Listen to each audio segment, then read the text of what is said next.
இன்று அரசியலில் அவர் வந்து பணியாற்றிய அந்த காலகட்டங்களாக இருக்கட்டும், தான் நம்பிய கருத்தியல்களுக்காக தொடர்ந்து போராடியதாக இருக்கட்டும், அதன் ஒரு மிகச்சிறந்த தலைவராக அவர் விளங்கியிருக்கிறார். அதனால் இந்த தலைப்பு வந்து ரொம்ப அவருடைய வாழ்க்கையை சொல்லுவதற்கு ஒரு ரொம்ப அழகான பொருத்தமான தலைப்பு. நான் அதிக நேரம் நான் எல்லாரும் திரு கபில் சிபல் அவர்கள் இங்கே வந்திருக்காங்க. There all waiting to hear you speak, so I'm not going to take long.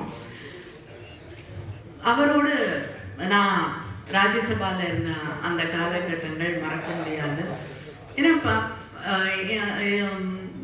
ஒத்த கருத்துக்களும் இருந்திருக்கு.